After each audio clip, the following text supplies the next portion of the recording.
Hello, my friends. Hello, my life warriors, wherever you are in the world. Welcome to the Day In, Day Out podcast. This is episode 103, and where I was very privileged to have Kemkem on the podcast today. Yeah, she's been working in the pharmaceutical industry for for over 29 years, where she took early retirement, becoming an expat living in Spain. Got to say, she has a very interesting journey, and she's one of these people which, you know, how when we make a plan and we don't follow through, this is a lady who definitely is followed through and basically found financial freedom and, yeah, doing really well. She is also the host of the Next Bite of Life podcast as well, which he interviews a number of expats, creative types, and people who are taking that sort of next stage in their life. A very interesting lady to talk to, and yeah, a joy. So please sit back, enjoy the show, and have a great day. Yeah, peace. Oh, yeah. Oh, hello, my friends. Hello, my life warriors, wherever you are in the world. Welcome to the Day In, Day Out podcast. Woo! Today on the 103rd episode of this podcast. Today, I'm very lucky and privileged to have Kemkem Caselli. Casinelli. Casanelli, sorry, my apologies. That's all right. I've been working on that. Casanelli. I've been looking in the mirror and I'm like, yes, it let me down. But I have to say, this young lady is, after a number of years in the pharmaceutical industry, working as communications, she basically took, like, dare I say, early retirement to become a blogger, a podcaster, photographer, and then some. You have been one busy bee. How are Yes, you today? I'm fine. Thank you for having me on the show, Miwa. It's really nice to be here. Oh, happy to have you here. Happy to have you here. I have to ask, like, you have been in the pharmaceutical industry for a number of years, like working on the East Coast, in like Texas, even in Boston. Like two things. Like, why the pharmaceutical industry, and how come she kind of bounced around? Okay. The state? Yeah. No, legitimate question. Well, actually, I was born in Nigeria Ah, and I actually moved to the US at the age of 11 or 12. So I grew up basically, my formative years, I guess you could say, were in Boston. yeah, So that's where I went to college and that's where I graduated and that's where I started working as a pharmacist. yeah. So, so I don't know if you're familiar with Boston and snow. Oh God, So, but when you say Boston, look, this is the thing. I have been to New York. I worked in New York as a summer camp counselor for an organization called the Fresh Air Fund. They've got a large area up in Fishkill where campers come along, and I went there in the summer. Also worked in Virginia as well. So, mhm. like, this is the thing: United States and the East Coast, for the longest time, has always, in my mind, been hot, humid, and yeah, you can't breathe. Then back in 2007, I came over because like my brother from another mother had his Uh-huh. first kid, and I was Okay. like, okay, in February. And I was like, this So is now you know. yeah, I know. I came stepping out, left my friend's apartment. It was sunny, it was bright. I was like, minus 15, this is bad. Right. Walking along down New York, then there was this long street just covered in shadow. Yep. I walked, hit that street. Oh, This is it. oh, so Yeah. no. So I thought about it for years, and I'm just like, I really need to get out of here. And after after I graduated, I wanted to go. Actually, I wanted to transfer to a college in like Los Angeles or something, but my dad was like, "No, you're as long as I'm helping you with your school, you're not going anywhere." So I'm like, "Okay, I'll stick around here." So after graduation, I started working for like for a chain drug company, and Mm, I liked the job and I loved it, but every year I kept saying, this is the last snow. And then what happened one day was like, we had a really bad winter. Okay. And you know how the trucks come around and they go with the big things and they push the snow to the side?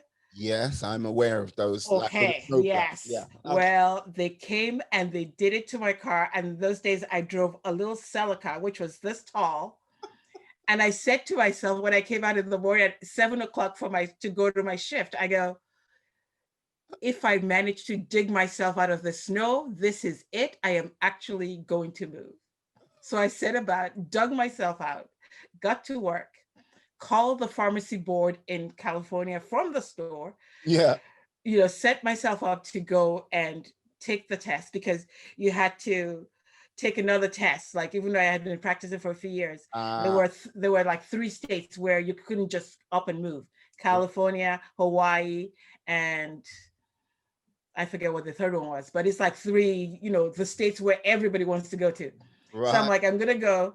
So I took a vacation from work for 2 weeks, holed myself up in a motel in Hollywood, studied for the test, took it, went back, and I'm like, okay, it's gonna be 6 weeks before I hear back from them, right? So I'm Mm. waiting 6 weeks. I'm like, okay, it's not gonna happen. Maybe I didn't pass it because it's really tough.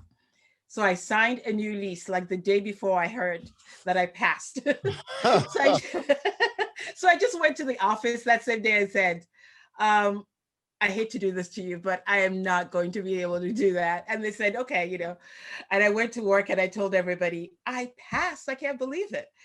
And then it was like the same week, the company I was working for made an announcement that they were buying some stores in Los Angeles, Oh. as well as all of California. They were buying like 80 stores. So they said, we need people who are familiar with the way we work. Anybody who wants to move out there, let's know. And I'm like, right here. So Oh. that's and then the manager of the store is like, I go, I'm not driving my car to like Los Angeles from Boston. And he's like, hey, it's a nice trip. I'll just take me and my friend will go and we'll take your car. So I just got the first flight and I was in LA and and that's how I ended up there. So they drove my car off for me the following week, which was fantastic. So LA was my new home for like the next 20 years. So so I worked in Boston for a few years. Then I went to LA and worked there. So I started working for the same company there. So it was a nice transition. And I worked for them for another 2 years, no, another almost 4 years before I left because I wanted to buy a house. Ah. And in those days, the pension plans had sort of gone away, and so they had this new fandangled 401k plans, which is like the new retirement plans that you had to fund for yourself. So I wanted to buy a house, but I didn't have the money. So I went it with another friend of mine who had moved from Philly, who was also a pharmacist. And we were like, we want to buy a house, but we don't have the money. So in order to get the money, we had to quit because, you could either borrow against it and you have to pay for the next God knows how many years, or you could just sell it and cash it out. And so we used that as the deposit. So I went to work for another company. And so that was how I was able to get the first house. It was half owned with this guy. And so it was a fantastic way to the property. There had just been a recession, so the property prices were really low. So Mhm. we got a fantastic house in the Hollywood Hills for like a really good price because we were able to pool our money together. And I know it's like the rule they say to you, never ever sell your 401k, but it worked for me. So if Okay. I hadn't sold it, I wouldn't have been able to go on. Right. Like this says a couple of things to me because one, like how you're not averse to taking a risk. Nope. And two, like, yeah. Um, I can only imagine the sort of like culture shock, like moving from the East Coast to the West Coast, because Boston, uh, I've been to Boston once and it's like it's a smaller city. If you compare it to New York, it's a smaller city. If you compare it to LA, it's a very, very small city. Yeah. Yeah. What But was it's like that? everything. No, Yeah. it wasn't actually bad because before I had moved, because I was single, I had a lot of disposable income. I would fly to LA for the weekend, and I did that very often. So I already knew that I wanted to be there, but it was just a matter of like, well, now I have to go looking for a job. First, I have to Hmm. pass the test before everything came together. I Yeah. kind of knew what it was going to be like, and I knew I liked the weather. And so once I jumped in, it was a little hard, like at Christmas time, not to have any snow or whatever. But Mm. then coming from Nigeria, you could throw me anywhere and I'd be fine, you know. So I was just like, yeah, whatever. So I didn't really mind it too much. It wasn't that big of an adjustment like I thought it would be. The harder part was trying to find real friends, because Mm. it's true what they say. Los Angeles is very there's a lot of people going there to go into the business, and it's really tough to make friends that are really solid. Yeah. Everybody's like your friend because they need something from you, or they can get something from you. It's So superficial out there. yes, very superficial. So it's exactly what they say. So the Mm. hardest part was trying to make friends, like Yeah. actual real friends. But I end up doing that and then some. So it was fun. But most of the people I hung out with were also people from other places, Philly. Mm. All my friends are Mexican, Guatemalan, Salvadorian, it's like it Yeah. was just, yeah. No, My house at Thanksgiving was always fun because, we didn't celebrate it because yeah. we weren't Americans. So I always had all those people. And my best friend will come in from Bermuda every year to cook like a big spread for everybody. So it was always like an international gathering. Yeah. It No, was fun. I like that. I like that a lot. Yeah, because like this is the thing, the way I see LA, like you've got LA and you've got Hollywood, and Yes. you kind like people who live in LA out of the sort of business of movie, television, everything like that, must be extremely different to people who are Hollywood. So it's like, yeah, that sort of city is a bit of a weird one. Yeah, it's true. Like the people that were in Hollywood tended to be even more superficial. I think you get more real people as you go out into the suburbs. But Mm. in Hollywood, it was always like a one-upmanship. What kind of car do you have? What kind of, and it was funny because like the first house we had, I can't tell you any names, but there were a lot of actors Mm. and actresses on the same street, like in the back street, because like I said, we got a really good price for this thing. And it was funny to observe which ones were not really like uppity, and which ones were really down to earth and drove regular cars that you wouldn't know like they were the people. And then I ended up working for a pharmacy where, just imagine, it was smack dab in between Disney Studios, Warner Brothers, and Universal. Yeah. So, I mean, there was no secret for me as far as whatever, because the pharmacist always knows. Because I, hey, because well, I bet you there must have been a couple of times where you like look up and you like see someone like, Yes.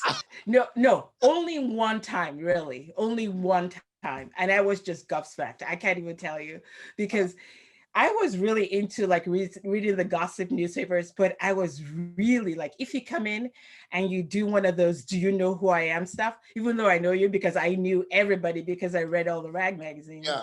but I would never acknowledge it. But there was one person that I met and I was just like,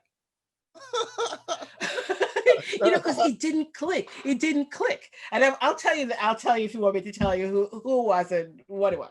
Hey, it's that, you know what? That's entirely up to you. I'm not going to pressure you. No, okay. No, no, it was like what? It's gonna be like 20 something years ago, and the kids are grown now. So I think it would probably be okay. Okay. Okay. I think the person I met that I was really like, Denzel Washington was the one that I met, and it didn't click. I was ringing his wife up, and she gave me a bunch of stuff, and I was just like, okay, because I'm in the back.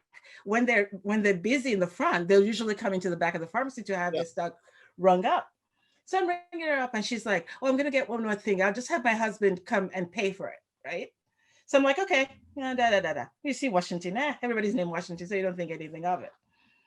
Like a couple of minutes later, I'm like looking down, and somebody's like, I need to pick up something," and I'm like, "Okay." And so I'm not even looking, I just turn around and he gives me the card and it's like a platinum Amex, which in those years was like, Yeah. Yeah. It's up there. Oh, for yeah. sure. So I look and I go, oh, You're deep. oh, that's all I said. Oh. Yeah. It's smart. And he was just, and I'm sure he was just like, oh my God. And it was just like, it was funny because I go, I can't believe it. And I was mad at myself later on because I tell you, I have seen them from the biggest, from Bob Hope to like the littlest person, and I just didn't care. But he really threw me for a loop because I liked him from like the TV show he had done, not even the movies at that time. I was just like, he was in movies, but I really admired him from the television show that he had been on. So I was just like, and elsewhere. yeah, exactly. That's it. That was really Yeah. So that was like one of the only times I've ever lost it. Usually I'm cool. Like they all come up, I'm just like, yeah, okay.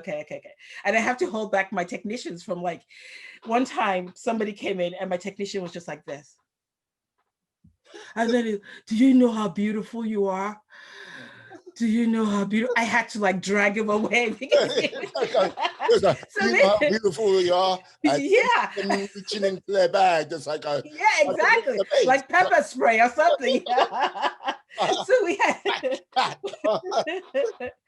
had a lot of stories like that. So it was funny because I worked like in that pharmacy I was telling you about. Yeah. I worked in one, and then when I went to a different pharmacy because I wanted to specialize in oncology and HIV at that time, because after a while what it is like, it was nice serving all this rich people and all this celebrities. But after a while, I was like, there has to be more, They whine about everything. They don't realize how lucky they are. I wanted to have something a little bit more meaningful. Yeah. So I actually went to work for one of the first HIV specialty pharmacies in Los Angeles. So we were in Hollywood, in West Hollywood. So we did just strictly HIV medications and oncology. So that was it, just those two specialties. Yeah. And so I really enjoyed that. Huh? What year was that? This was 92 or 93 or 94, something like that. Because it was like, in those days, it was still like a taboo subject. It was, nobody wanted to be near them. And so this guy had a pharmacy in San Francisco. There were two guys actually. And so they decided to open one in Los Angeles. And they were interviewing people and had been working like extra shifts at another pharmacy. So they found me there and I interviewed for the role. And so I did that for the next few years. But then the way the world works, like it was doing very well, of course, because it was, one of a kind, at least then. And then others jumped on the ship, of course. But in those years, we probably went through like 6 or 7 different owners because it was making so much money. They would sell and then they would sell and then they would sell. And in the end, I end up with the same company I started with back in Boston. So let you down. Like, okay. Yeah, exactly. Okay. Yeah. So basically I you could say I worked for the same company. And then, I ended up moving to Houston. I think it was like 2006, 2007. One of my sisters who lived there got sick. So I needed to make that decision. She was still fine at that point, but it was obvious it wasn't going to be, too long before she got sicker. So that's how we ended up in Houston. And we lived there for 6 years. So I was working for the chain at that point. I wasn't working at a specialty store anymore because they only had one office in all of Houston and it was so far away from me. I chose to work in like just the chain, the regular walk-in pharmacy. So that's what I did. But then after she passed away, I just wanted to leave Houston. And so that's when we started thinking about, maybe, you talk about like, you want to like travel, you wanted to do everything, but you don't do it before you know it. You have the house and the picket fence and the you don't do. So I'm like, you know what? I really need to do it. I need to get out of here. I didn't want to go back to LA because it felt like I'd already done it. So there wasn't really any place. I'm like, hey, And then what happened was like a few months later, my father-in-law died. So we were like, oh, that really sucks. Life really is too short. Yeah. So we were thinking of places to go. So we were like, I started doing my research, where to go. And so it ended up being going to, because he said, like, he's Italian. He's like, I'm not going back to Italy, because when you grow up somewhere, you just don't want to go back home, right? So he's like, I'm not going back any place but there. So like we ended up going to Malta because it was only an hour flight away from Rome. It was easier for me to get back to Nigeria too. So I'm like, that worked out well. So I'm like, okay, Malta, why not? So that's where we headed. And at that point, when I left, I had worked for 29 years, 11 months, and 2 weeks as a pharmacist. But who's counting, right? Because I was just like, no. So I started school really young, and I started college really young. So I had I was like, I wasn't even 20 when I graduated pharmacy school. So Wow. I've worked a long time doing it. So everybody thinks like, oh no, you couldn't have worked. No, I worked. I No, worked, right. no. Like 20, like, I wasn't gonna say it, but you said it here. 29 minutes. Like, hey, why don't you just sort of like just stick it out for the extra few weeks and just make it an even 30? Or were you like going, I don't want to be doing something for 30 years? No, I didn't know until I called them and said, because don't forget that because I had gone to different companies, Yeah. I thought I was starting from zero when they bought us again. But obviously they kept the number and all the employee, everything was still the information. So it was like I had never left them. So the lady told me it was 29 years and 11 when I called the HR. It's like, oh, really? Wow. Well, there you go. Damn. Okay. Like, Yeah. wow. So, like, this is the thing. You've gone through this, like, sort of, well, bouncing around the States. Like, you've come now to Europe. And, like, this is the thing. You checked out early with your retirement. Is that correct? What happened was I was afraid maybe to take the leap and just say I quit like completely. So I took a sabbatical for a year. And then after the year, I knew at that point that I didn't want to go back. So I just never went back. And so they just take you off of the rolls after that. So that's how I did it. And I probably would do the same thing again, because even though I don't regret doing it, Yeah. and I wouldn't go back. But it's always nice to have that cushion just in case, because we could have gone to Malta and hated it, and so we rented the house. We did the usual things like just in case. We sold pretty much everything, but we kept some stuff in storage. So it was all like just balancing it out, trying to find what would be the best way to actually accomplish it. And but once we were there and we realized that this was what we wanted and we didn't want to go back, then it was time to go back then and get rid of the stuff in the storage and sell Yeah. the house and all the other stuff. Like, did you find you became a minimalist almost by sort of Yeah. accident? Oh my God, yes. Like downsizing from a 3,600 square foot house, which was the smallest in our neighborhood. And I felt like we were being like they were looking down at us and said, My because garage is bigger than your house. it's just Houston and Texas. The houses are so big, and it's just amazing how many people only live downstairs. Like they never, like you would go, like our friend, we would go to their house. There was nothing, zip, nada upstairs, and it was very common. They only furnished the bottom part. But we didn't know that coming from LA. We furnished everything, pool Yeah. table. I mean, because we're like home buddies. We like to stay home a lot. Hmm. So we're like, we want to make sure that it's, we have the pool, the barbecue, everything. So like the friends would come over, it's like, oh my God, it's like being in a resort here. We don't want to leave.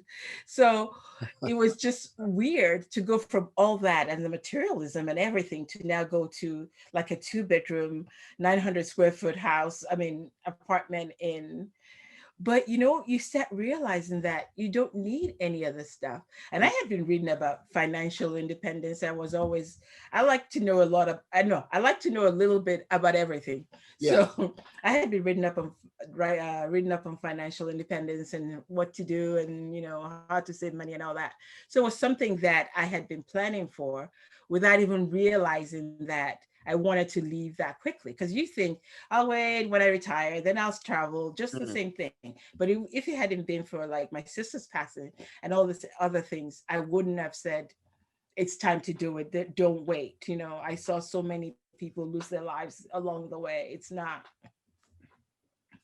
worth it. You only need this much to live. You don't need to like have 10 million, dollars or what have you. mm. So that, and I found it, yeah, but it's liberating as well when you see that.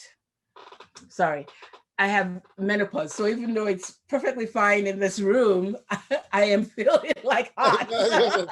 So just ignore my No worries, no worries. ignore me. I never was like, "Are you okay?" I'm like, "Oh, it's menopause." Okay, it's like, "Oh, okay." So, So the room I sit in now, like during the summer, all I've got to simply say, this room heats up extremely hot because the sun's always on it. on it. But here's the thing, I can't open the windows because for whatever reason, it's like a wasp expressway. Oh, so they come right. Yeah, I will open the window for about a minute and there'll be a wasp like that. Hey, how you doing? You need a net. No, I need netting. I need a whole heap of things because, like, yeah, I could just see myself doing a podcast. That was, Come yeah. right in, and I'll be like this. That was one of the things. Yeah, that was one of the things I had to put on when we first moved to this apartment. I'm like, I need a net, because the window, like, Oh yeah. the flies come in, like, Yes. Like, hopefully you don't have horse flies because they're the worst. There are some, but I don't really. It's just regular flies, but they're annoying as hell. I mean, I hate flies, mosquitoes. I hate anything that flies. So I needed that net. Yeah, you were saying like, yeah, downsizing to your 900 foot square apartment, and Yes. how much like you realize you don't really need as much as you thought you did. Yeah. We moved from the US. We had 11 suitcases and we didn't want to ship anything. So we put them all over the plane and we paid like, you know, Mm, the amount of money we paid was more than the ticket itself in excess luggage, but we yeah. didn't want to take a chance of losing everything.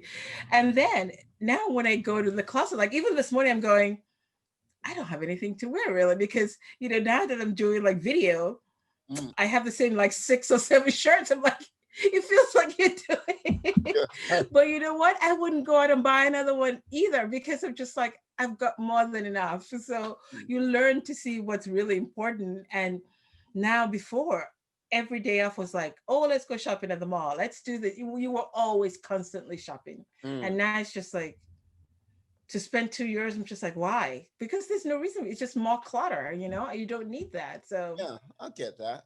Like, yeah. this is the thing. I think um your what's the saying that you're like you don't own your possessions end up Owns owning you. you. Yeah. I think a lot of people fall into that trap. Yes. I'll say, like, I can't say I'm innocent of it myself, but you know what I mean. I would say I'm not as bad as some people, like Yeah. you know what I mean. But like with all of this, the minimalized, like living that minimalist lifestyle, it's hard to say that 10 times. Yes, it is. It's very hard to say that. Minimalist.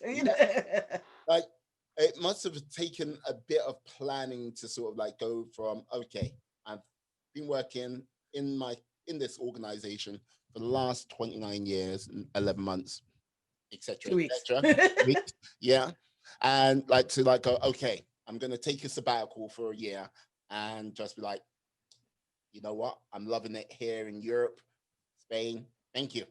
Yes. Um, so like, what sort of planning did you do beforehand to sort of like make that leap? Well, I didn't do much planning as far as like, what am I going to do afterwards? All I knew was that I didn't want to work. Hmm. So before we had actually even left Los Angeles, we had started, I just did a video on like how we were able to save up enough money to last us because, not working. We had bought like a series of small condos in Houston. Would have, my brother had asked me, oh, I want to buy a condo, can you help me out? And I'm like, sure, I was Hmm. single. I didn't have, And I'm like, how much do you need? And he's like, 25,500. I'm like, okay. Precise figure. Yeah, exactly. So I'm like, 25,500. I'm like, okay, I'll wire it to you, right? So then I asked him, so how much is the condo? Thinking that that's 20% of, the money he needed to put down or whatever. And Mm. it's like 25,200, 500. I'm like, no, how much is the actual thing? And he's like, it's fucking 20. No, sorry. It's 25,500. And I'm just like, for the whole thing? What is it, like Yeah. just a piece of land or something? And he's like, no, for the condo, 2 bedrooms, 1.5 bath. So I'm like, what? So I went out to see it. And it was, it wasn't like in the best neighborhood. It was just a working class neighborhood. Yeah. 2 bedrooms, 1.5 bath, 2 floors, duplex with a parking thing. So it was a very good buy. So it clicked in my head because obviously with the prices in LA, which I will not tell you, you couldn't even get a broom for that. And compared to how much I paid for my house, it was just like, what? So then every dollar that I had left over, I was putting it towards another condo. And so I asked him, look out for another one if you see one like that. So he kept looking. A few months later, it's like we found one. So we end up buying like 6 or 7 of them that were in that price range. I think the most we paid was like 29 or 31 for like a 3 bedroom. And the condo fees were low. So they were making profit. And because we had paid for it outright, it was like no big deal, even when we found some bad tenants, which we did, because you can't have 100% good tenants all the time. Yeah. So overall, and the when we started planning on that, we were like, okay, if you leave, like this was a few months before I left, it's like, actually after my sister died, and I said, I want to get out of here. I don't want to be in Houston anymore. I just don't want to see anything here. He's like, well, it would be great. We can go. Yes, but we need this much money, because he's a planner. He's like, Yeah.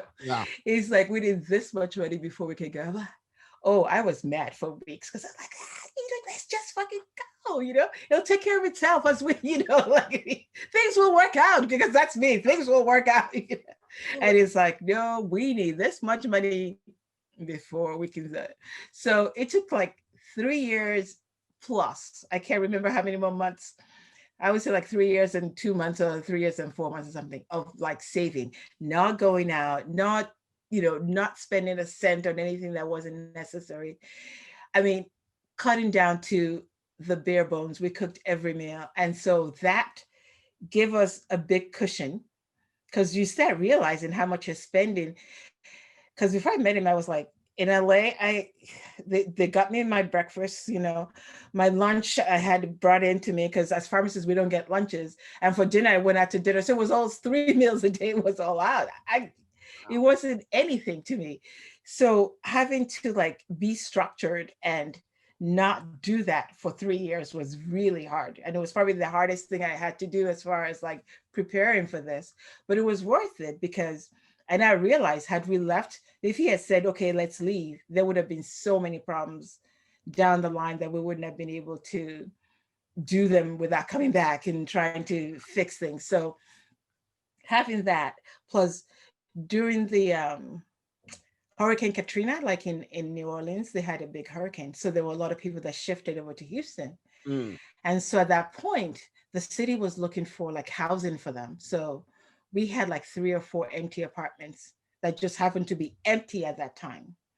And so we got some of the tenants in, and you had to go by vouchers. So we weren't paid for like 6 to 7 months in some of the apartments. Yeah, exactly. So we only had vouchers for those, but it was okay, because at the end of the 7 months, when we got the money, it was like a big stash of money that we got. So that really bumped us the savings. And it probably would have taken a lot longer. So that, plus like now selling off the condos one by one, it wasn't like we made huge profits. I mean, we bought it for 25, sell it for 35 or 40. But after everything was done, there was profit.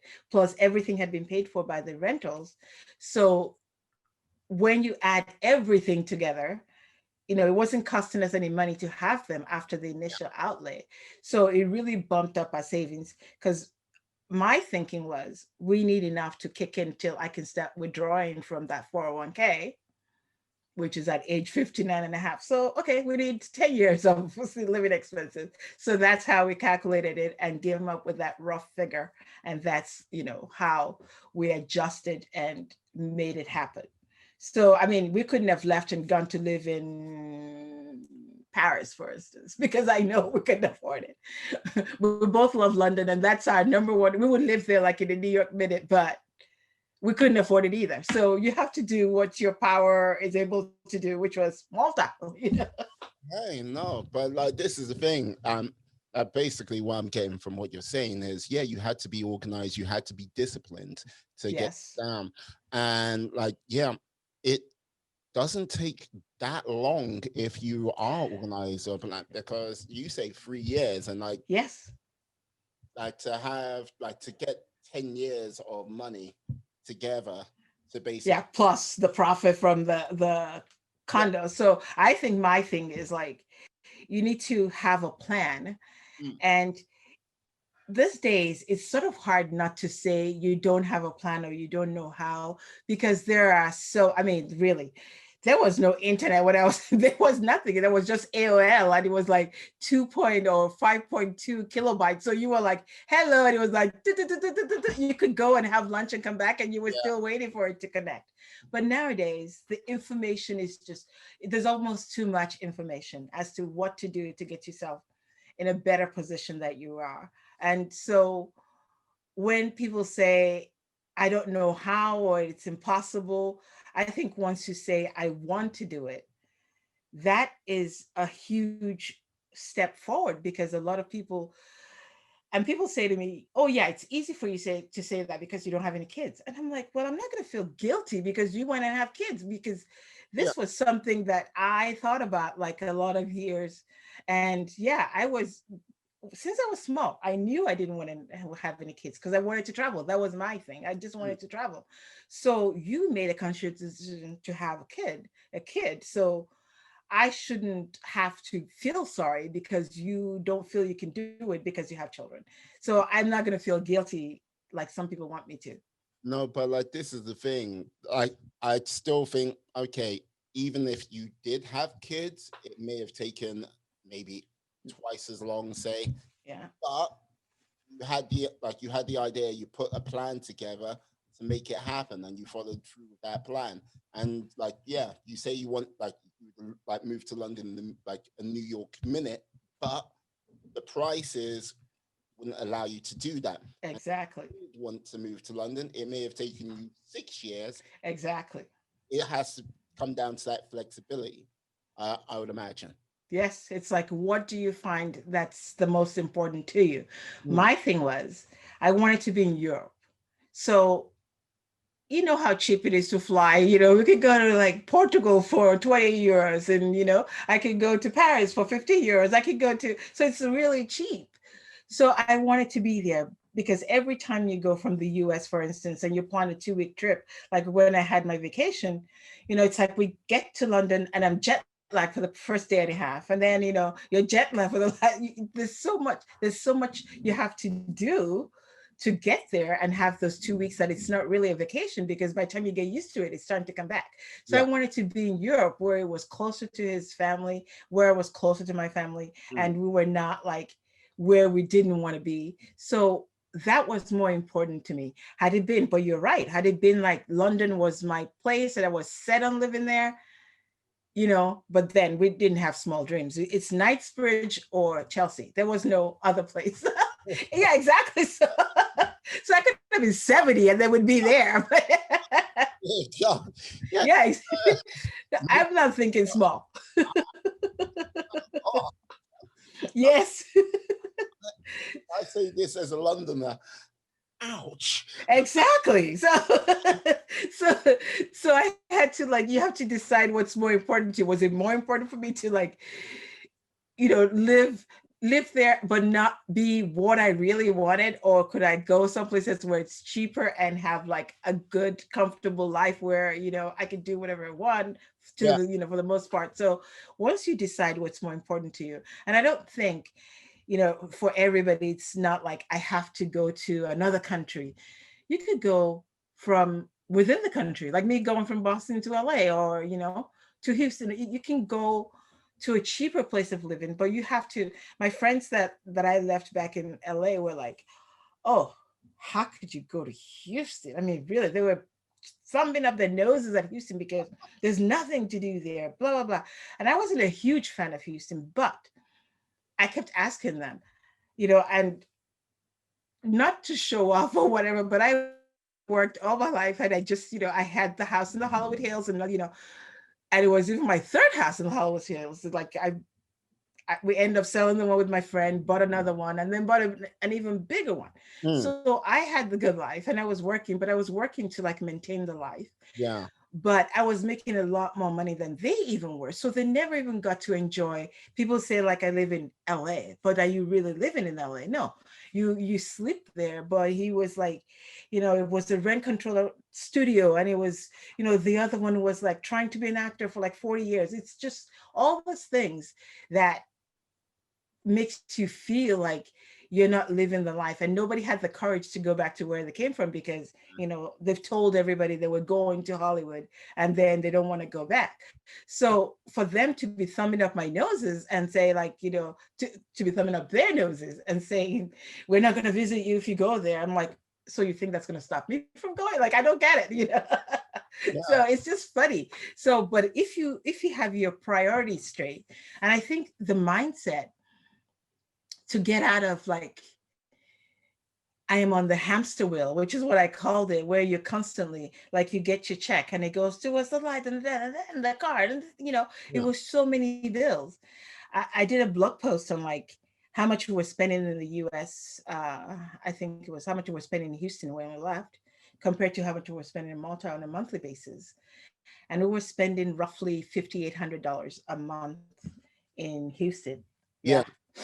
5,884 or something like that. Yeah. And in Malta, we were spending, I think it was 1188 or something the first year that I did it. And even now in Spain, on a monthly basis, I started doing a monthly recap of how much we're spending per month.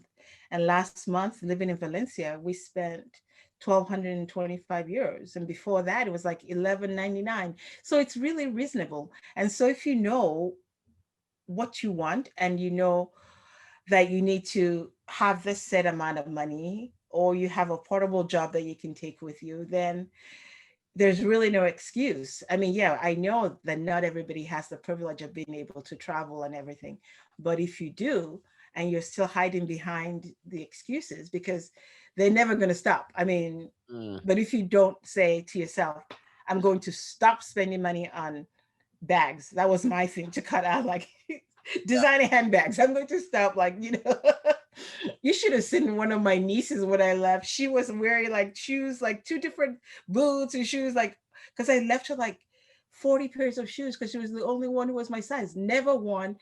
But I just had this thing that it just, I just collected things. Wow. That's 40 pairs of shoes. Like, Yeah. okay. I can what was the price tag on some of those shoes, would you say? Okay, I'll tell you something. And you can sort of like okay. When I was still in LA, uh my brother came from Houston to visit. I can't believe I'm telling you this. Okay, so my brother came from Houston to visit, and I was at work, so he went through my closet, right, and he took all the clothes with the hangers. He took them back to Nordstrom's, which is like, it's sort of like Marks and Spencer, but a little. Oh, John It's Lee. more like, what's the one next to Marks and Spencer on Oxford Street? The Um, big one. Selfridges. Selfridges. It's more like Selfridges. Okay. And he got, and they give you, if the tag is still on it, they'll give you like what it sells for on the shelf or something. And he came back with a gift card for $1,067. And that's not like full price on the things. And there were some things that they wouldn't take back because they were so old they couldn't scan them, Right. which we discovered where we were moving because my husband decided to have to do the same thing and took a bunch there. And the lady's like, beep, beep. It's like a $397 skirt. It's like beep, beep. And she's like, I don't know why this is a scam. She goes out, calls people, and they're like, but you bought this 16 years ago. I Oh, okay. go, oh, really? Oh, that says it all. It's Yeah, exactly. So just try to imagine how much disposable, and you look back at some of the mistakes that you make and you say to yourself, if I had only been this smart mm, then, how much money I could have saved, how much richer I could have been. But you make mistakes and you learn to go on and you laugh at yourself. But mm. if you don't make the first move, it's only going to be those mistakes repeated over and over and over and over and over again. So Yeah, no, no, I understand. I understand. But wow, well, that's like, here's $1,000. It's like, he was very happy. uh, I think he'd be very happy up to a point because he's Yeah. back money. If he was